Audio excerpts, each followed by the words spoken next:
Dragi gledatelji ovog podcasta Kazini sedmerci, današnji gost je jedna stručna, znanstvena, iznimno priznata i cijenjena osoba iz svijeta sporta. Vidjet ćete u njegovom izlaganju da su ta mišljenja uvijek potkrepljena argumentima i činjenicama, a ono što je još bitno reći za naše gosta, to da svaki uspjeh naših sportašica i sportaša, bilo kolektivnih sportova, bilo pojedinačnih, uvijek ćete vidjeti našeg dragog gosta u pozadini, jer on sa svojim znanjem i svojim doprinosom i svojim treninzima upravo dovede do toga da hrvatski sportašice i sportaši osvojuju najsjajnije medalje na svim natjecanjima. Naš gost je danas gospodin Pero Kuterovac, moj dragi prijatelj, profesor, od kojeg možemo puno naučiti sa njegovim treninzima i tako. Pero, dobrodošao. Hvala vam lijepo, hvala na pozivu, nadam se da ću reći nešto pametno. Pa evo, prije svega, ovo što sam rekao na početku, dakle imao si velikog iskustva u radu sa našom vaterpolom reprezentacijom, sa rukometnom, muškom, ženskom, sa pojedinačnim sportašima koji su ostvarili velike uspjehe, pa nam možeš se kratko samo osvrnuti na taj dio koje, ajmo tako reći, to se uvijek voli u žargonu reći, koja je tajna tog uspjeha? Tajna uspjeha u sportu je uvijek veliki rad, predan rad, postavljati ciljeve čak i nerealne, težiti ka nemogućem s obzirom u uvjetima u kojima živimo i radimo, naravno. Ako gledamo uspjeh hrvatskog sporta na broj stanovnika, na infrastrukturu, onda smo mi svjetsko čudo, a opet mislim da vrhunski sport je jedan segment sporta, sport ima puno više tih mikrorazina na koje bi morali puno više uložiti vremena i truda i novaca, a sve za dobrobit naše nacije. Gledano dugoročno, ako dijete ima viša kilograma s 10 godina, velika vjerojatnost da će imati i sa 20, a onda automatizmom taj čovjek, ako je još i pretil, ne može raditi, ne može obavljati nikakav posao i onda to sve je nekako povezano. Dakle, sport treba gledati onako malo šire, ne treba gledati samo olimpijske igre i te ljude koji su tamo, to je ona jedna vrh selekcije koji izađe na olimpijske igre, a puno više trebamo se baviti onom nekom bazom, onim temeljem iz kojega će izaći i olimpijci, ali i zdravi ljudi. Ja. Evo, baš si sad otvorio tu temu. Ti vrlo često u svojim javnim nastupima i u svojim intervjuima znaš govoriti i brineš se za mlade, za djecu, pa tako ima jedan podatak da smo dakle najpretilniji država po broju stanovnika u Europi, da od 390.000 mladih ljudi između 12 i 19 godina po procjeni mi ne znamo koliko se bave sportom, a isto tako vrlo često slušamo o tim reformama školstva i uvijek se priča o nekim temama, a nikad se tu ne priča o tjelesnom odgoju koji i sada imamo 2 puta tjedno u školama, dok smo recimo promijenili način života. Pa me zanima malo tvoj stav o tvom, čak i tvoj savjet roditeljima i nastavnicima, odnosno onima koji odlučuju o tome što bi trebali mijenjati u našem sustavu školstva, obrazovanja, što bi roditelji trebali poduzeti sa svojom djecom. Evo, da malo ti kažeš svoje mišljenje. Pa gledajte, prvo moramo ići znači, od one najranije djece do 5 godina. U tom dijelu, znači, ja kad nešto kažem da ne valja, pokušam dati neko rješenje, tako da ne ispadnem ono sad samo, a on samo priča. Kritika, znači, tako je, mislim na prvom mjestu da se moramo pozabaviti sa liječnicima. Liječnici pedijatri su u dobi do 5 godina za roditelje ipak najvažnija nekakva moralna vertikala, ajmo to reći. Mislim da bi ti pedijatri trebali puno više gurati tu djecu u sport, jer će ih roditelji poslušati. To je prva stvar. Druga stvar, nakon toga trebamo napraviti nekakvu univerzalne sportske škole, omogućiti svoj djeci da se bave sportom. Nažalost, danas je sve to funkcionira na sistemu članarina, na sistemu, ako ne može platiti, ne može se baviti sportom, što nije dobro generalno i tu bi se trebali nekako referirati na onaj neki naš bivši sistem i mene često prozivaju jugonostalgičarom zato što ja kažem da je ona sofka bila puno bolja nego ovo što je danas, jer je upravo omogućila svoj djeci da se bave sportom, besplatno. To je nekako prvi korak, a onda naravno u tom sportu znači da se radi jedan dugoročan razvoj djeteta, da se ne traži nekakva prerana specijalizacija, prerani rezultati, da se selekcionira djeca, da se djeca usmjeravaju u različite sportove po svojim afinitetima i sposobnostima i onda bi nam bilo u sportu još puno bolje. Nadalje, moramo se osvrnuti na rekreativni sport. Moramo biti svjesni da samo dio djece voli sport i sposobni su za sport, a dio djece sport ne voli upravo zbog toga što su manje sposobni, sporiji su, mogu manje trčati, manje skočiti od druge djece, ali isto tako toj drugoj djeci trebamo pružiti taj neki rekreativni vid bavljenja sportom, da budu zdravi ljudi, da imaju nekakve radne navike, da im se usade nekakve te stvari koje će im poslije tijekom školovanja, studiranja i na kraju krajeva kad budu i sami roditelji da imaju benefite od toga. Problem u Hrvatskoj je što se mi svi isključivo bavimo i usmjeravamo za neki vrhunski sport i sad dođe neko dijete koje nije toliko talentirano i sposobno i mi ga automatski mičemo i to dijete ostaje nigdje. Moramo napraviti nekakav sistem da i ta djeca budu pokrivena sa nekakvom rekreativnom aktivnošću koja će aktivirati na kraju krajeva i mozak i korteks mozga, jer dokazano je znanstveno da vi sa sportom možete povećati inteligenciju djeteta. Imate korteks mozga je recimo 80% zadužen za motoriku i vi preko nekih kinezioloških sadržaja koje razvijaju motoriku razvijate i inteligenciju djece. Tako da sport treba gledati stvarno onako open mind, treba otvoriti vidike i na kraju krajeva roditelji tu moraju biti žrtve, jer oni moraju odvoziti tu djecu, moraju biti glavni motivatori te djece i nikada ne smiju postati ambiciozniji od te svoje djece, jer to na kraju onda bude pogubno za njih kad si umisle roditelji da su njihova djeca svjetski prvaci, a oni su samo djeca i to bi trebalo nekako dovesti na razinu sustava, da to bude sustav u Hrvatskoj i ja ću učiniti sve u ovim svojim još godinama i svojim imenom koji sam stekao da pokušam napraviti taj sistem u Hrvatskoj, da ta Hrvatska dobije nešto da ta djeca dobiju nešto što je dobro i za nas, za sve nas, za Hrvatsku, za državu u cjelini.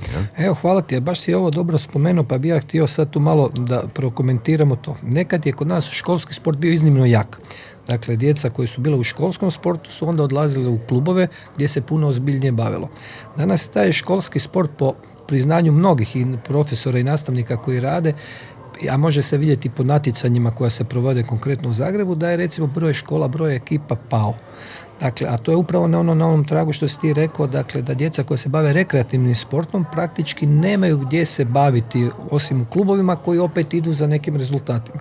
I onda kad sužujemo tu piramidu prema gore, kad se krene srednja škola, dakle, tu sport je praktički već na nekome zalasku, govorimo o tom amaterskom školskom sportu, a za sveučilišni sport ja osobno znam kako je bilo kad sam ja studirao, ali mislim da sad nije ništa ni puno bolje, a i u ovoj priči sa vrhunskim sportašima, što ti dobro znaš, da recimo jedan američki vrhunski sportaš koji tamo je na njihovom nekom university, kako oni kažu, i naš vrhunski sportaš koji tu je na nekom fakultetu nemaju praktički iste uvjete. Pa evo malo da ti imaš tu iskustva jer surađuješ sa brojnim sportašima diljem svijeta, susrećujete se, pa da malo to kažeš. Pa gledajte, ne trebamo mi izmišljati toplu vodu. Mi trebamo samo pogledati što se događa u Europi i svijetu i prepisati ono što je dobro i što je primjenjivo za Hrvatsku. Nažalost, školski sport Amerika funkcionira na sistemu školskog i sveučilišnog sporta. Kod njih su klubovi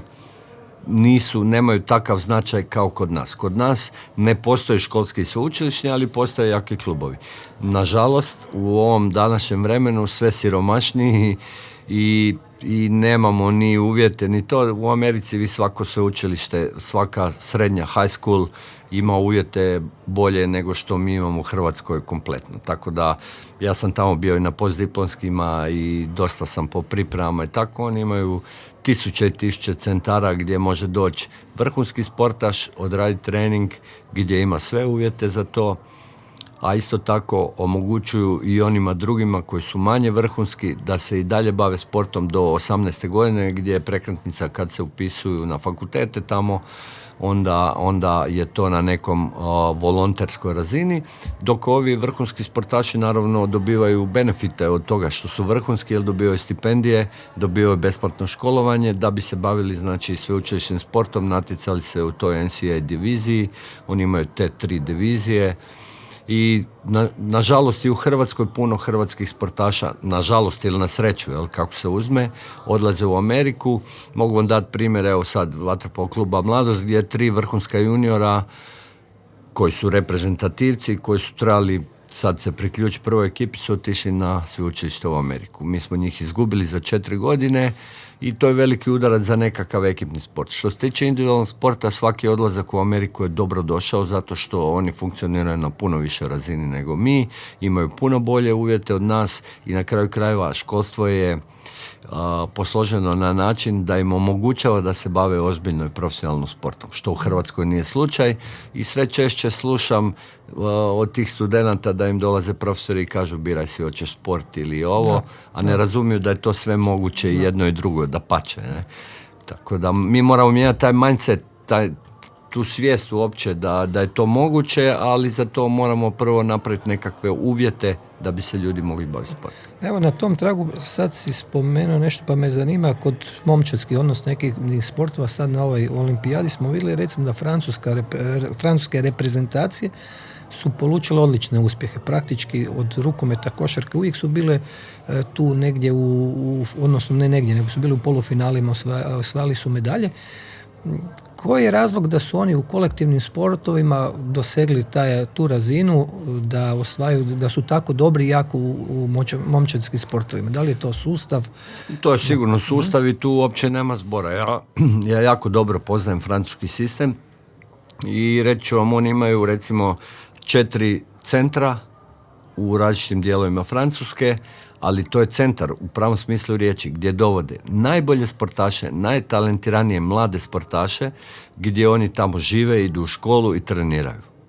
Treniraju ih najbolji treneri u najboljim uvjetima. I to je very simple. Nema tu, a recimo Hrvatska nema niti jedan centar. Ne postoji. Znači ne postoji centar niti na razini vrhunskog sporta da mi možemo doći, spavati, hraniti se, trenirati i obavljati to sve u najboljim uvjetima, s najboljim trenerima, s najtalentiranijim sportašima. To u Hrvatskoj ne postoji, a u Francuskoj takvih imate na makro razini, na državnoj razini i onda se to spušta na mikro razine. Ja sam pokušao jednom u Zagrebu prije 10 godina da se Zagreb napravi neki na svom Zagreb kao mikrokozmos Hrvatske, da napravimo jedan centar gdje će najbolji sportaši moći doći u teretanu, kod fizioterapeuta, kod kondicijskog trenera, kod farmakologa, kod nutricioniste. Znači, jedan tim ljudi najboljih da budu na usluzi tim sportašima. I dok se to ne napravi, teško, mi ćemo funkcionirati na refule, ako se strefi neka dobra generacija, to će biti wow, a onda će nastati rupa. Vidjeli ste, u Hrvatska prvi put jedna ekipni sport je otišao na olimpijske igre. To je onako dosta znakovito i signifikantno za sve nas, za Olimpijski odbor, za sportske saveze, za Ministarstvo turizma i sporta, da pokušamo napraviti nešto, da uzmemo najbolje ljude, najpametnije ljude, da se sjedne, da se napravi taj neki brainstorming i da se napravi neki sistem koji će Hrvatskoj omogućiti da ta talentirana djeca, vjerujte ima ih jako puno, ne propadnu, ne odustanu od sporta, nego mi smo jednostavno država od 4 milijuna stanovnika i ne smijemo si dozvoliti da ni jedno talentirano dijete izgubimo. U bilo kojem sportu. Ja? Sad to se odnosi na praćenja, testiranja, na jedan upravo sistem ovaj koji sam spomenuo, od najranije, od reprezentativnih karijera od 8 godina pa do gore. Ja? Evo još sad baš na tragu tom, dakle, kondicijska priprema kao jedna znanost koja je stvarno napredovala. Sad malo da se tu komparira koliko je tu bitno i nutricionizam, koliko je tu bitno uzimanje tih suplemenata, dakle govorimo o ovim dozvoljenim, pa koliko je bitno u razvoju, govorimo o vrhunskim sportašima, korištenje usluga recimo sportskih psihologa, jer prije 20 godina to sigurno nije bilo tako kako je to danas i ko je to, dakle to su sve preduvjeti za jedan veći iskorak. Pa me zanima koliko je sport, odnosno kao Jel, nešto sveobuhvatno, pogotovo vrhunski sport u tom dijelu, koliko je napredovao i koliko je neminovno da je sad potreba za vrhunskog sportaša da ima ovo sve od centra, ali i kvalitetna prehrana, dakle, sportska psihologija, kondicijska priprema. Koliko je sad to više napred? Rezultat u sportu je spoj puno različitih varijabli. Na primjer, svaki sport ima svoj dio performansa, na što se odnosi na kondicijsku pripremu. Svaki sport ima svoj dio u skillu, u vještini, u motoričkom znanju. To se odnosi na trenere specifičnog sporta. Svaki sport se, naravno, u najtežim trenucima stresa, ne znam sad, evo jedan podatak, izvođenje penala u rukometu, vaterpolu, nogometu za pobjedu na kraju utakmice, vam je stres koji se ne može uopće izmjeriti koja je to količina stresa, znači i psihološka priprema je tu jako bitna. Naravno da performans, svaki sport ima dio performansa, znači brže, više i jače, to zahtjeva i bolje gorivo, a bolje gorivo je u ovom slučaju hrana. I dodaci prehrani. Imate puno sportaša koji ne jedu voće, dakle vi morate njima nadomjestiti potrošnju tih vitamina koje u organizmu se ne stvaraju, nego ih morate unijeti eksterno. Vi morate hranom unijeti vitamin. Vitamin se ne može napraviti u organizmu, razumijete? Tako da sve to skupa je jako povezano i sve to skupa daje na kraju jedan krajnji rezultat. Apropo, evo sad konkretno, ja sam ovdje gost, ja sam nažalost ili na sreću, pod navodnicima kako se uzme, morao naučiti sve to, jer ja to sve sam radim. U Americi imate 10 ljudi za posao koji ja obavljam u Hrvatskoj. Sad, meni je to osobno dobro zato što sam vrlo upućen u sve to, ali generalno je bolje da ima više ljudi, da je uvijek ekipa ljudi, da je stručni stožer veći i uvijek 4 očiju vidi bolje od dvojih i tako dalje, i tako dalje. Tako da mi moramo jednostavno, u sportu nema prevare. U sportu nema ajmo mi zaposliti njega jer mu je tata saborski zastupnik. U sportu se moraju zaposliti najbolji. I u sportu sport tako i funkcionira. Na kraju pobjednici se pamte, ovo sve drugo više prolazno je. Tako da moramo na neki način tu napraviti sistem da uzimamo najbolje studente, mlade ljude, ambiciozne, talentirane i na kraju krajeva moramo ih platiti. Jer danas to sve, neće vam niko biti trener, nema vikenda, nema subote, nema nedelje, nema Božića. Ja sam 300 dana godišnje na putu. Niko to neće raditi za 5.000 kuna, pa iće raditi u školu za 5.000 kuna i neće ništa raditi i hvala i doviđenja. Tako da sve to skupa ima milion stvari, problema koji se dešavaju, a mi ih možemo riješiti. Nije to neki problem. Samo moramo svi gurati prema istom cilju, moramo svi skupiti glave, ne praviti razliku, rukomet je ovo, košarka ono, vaterpolo, nego svi skupa zajedno za bolje sve djece u Hrvatskoj. Evo još, kažem, općenito mišljenje, kako se danas sport općenito, evo neki tvoj dojam, uzima, da li se uzima zdravo za gotovo? Pričamo općenito o društvu u Hrvatskoj.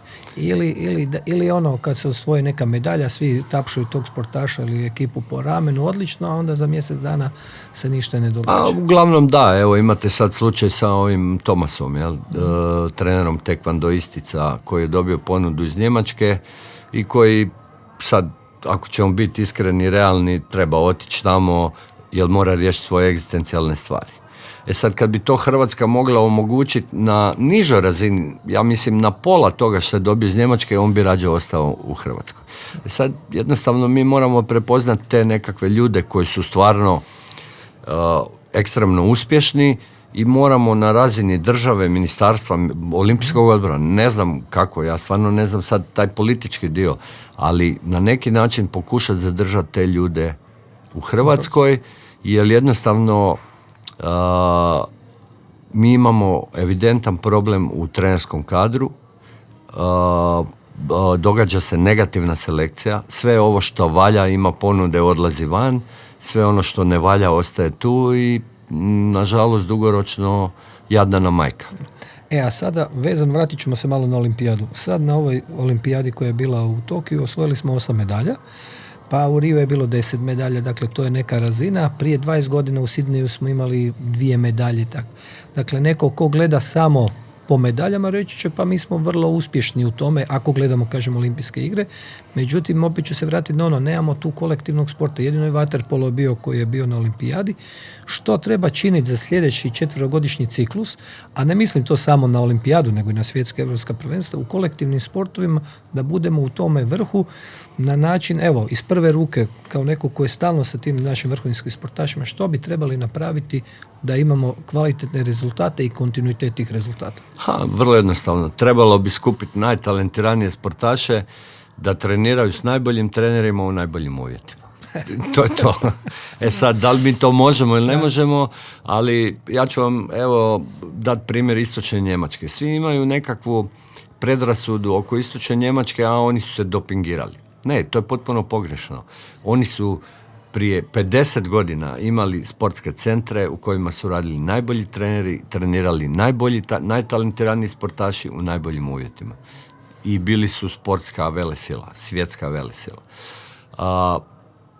Jednostavno, ako gledamo samo vrhunski sport, to nam je put i to nam je jedina šansa i mislim da je to moguće i mislim da mi možemo to i da Hrvatska ima dovoljno novca za to, da se samo treba to sve dobro preraspodijeliti i da ćemo i dalje imati, jer mi smo jako talentirani i morfološki, i antropometrijski, i motorički, i skillom, i vještinom, i imamo tu balkanski taj mozak prevariti kad možemo, razumijete, da. To recimo neke države Amerika to nema, a u Americi je sve neka šematoizirano, svi znaju šta treba raditi i to je neki sistem koji čini neku kvalitetu. Sad, za nešto više od toga morate imati Ivana Balića koji će dodati iza leđa, ispod noge, iza glave, Sandra Sukna i takve nekakve ekstra kvalitetu koja diže taj kolektiv onda još na jednu višu razinu, a mi moramo prepoznati Ivana Balića sad 15 godina, 14 godina i u njega uložiti sve svoje znanje, vrijeme, novac da bi mi to imali. Ja? Dakle, mi imamo onu dodatnu vrijednost. Imamo i to nam je Bog dao, to je genotipski, to nije sad nešto što smo mi učili u školi, nego jednostavno ulica, odgajate i ulica i to isto odgoj na neki način. Nažalost, sve manje i manje djece na sportu, na ulicama, na igralištima, to bi trebali promijeniti. Uglavnom, postali smo hipokinezija zavladala u Hrvatskoj, što je potpuno pogrešno i to moramo mijenjati, inače neće nam biti dobro. Ja. Evo, za kraj imamo blok jednih kratkih pitanja koji će biti teško za odlučiti i jedna na kraju ću moliti za jednu poruku roditeljima, ali ajmo krenuti s ovim pitanjima. Usain Bolt ili Carl Lewis? Carl Lewis. Rukomet ili vaterpolo? Vaterpolo, ali emotivno. I na kraju nemam argumentacije za to. I na kraju ovo zbog kondicione pripreme, Rocky ili Rambo? Pa Rocky, evo. Evo, Pero, profesor Kuterovac, jedna na kraju naše današnjeg podcasta, jedna poruka roditeljima koji trebaju dati djecu u sportu, čija su djeca u sportu. Ja bih im svima poručio da svaka minuta uložena u svoje dijete će im se vratiti stostruko kroz odgoj, kroz obrazovanje, kroz nekakve radne navike, kroz toga što će djeca postati bolji ljudi, zdravi ljudi i nek ne žale, nek im ne bude teško, nek ih poguraju. Oni moraju znati da su oni njihovi pokretači, da ih oni moraju voziti, odvoziti, biti njihove sluge i na kraju krajeva razvijati tu ljubav prema sportu, a ne samo prema rezultatu, prema... Često puta vidimo kod roditelja neke komplekse njihove, jer nisu uspjeli negdje pa liječe svoje komplekse na djeci. Nemojte to raditi, jer to dugoročno, vjerujte mi, nije dobro. Čim dijete bude smoglo hrabrosti reći da vam kaže tata neću više ići na trening, to će se dogoditi. Tako da vi ne smijete želiti više od svoje djece, ali morate ih podržavati, morate im razvijati ljubav, morate im razviti nekakvu radne navike, disciplinu, a to će im se vratiti kao bolju djecu, bolje ljude i sve skupa. Ja. Poštovani profesor Kuterovac, hvala na savjetu, dragi Hvala Pero, vama hvala na svima. gostovanju. Dragi gledatelji, evo završili smo još jedan podcast Kazini sedmerci. Zahvaljujem se puno svom gostu profesoru Kuterovcu na njegovom gostovanju i na ovim savjetima. Vidimo se. Hvala.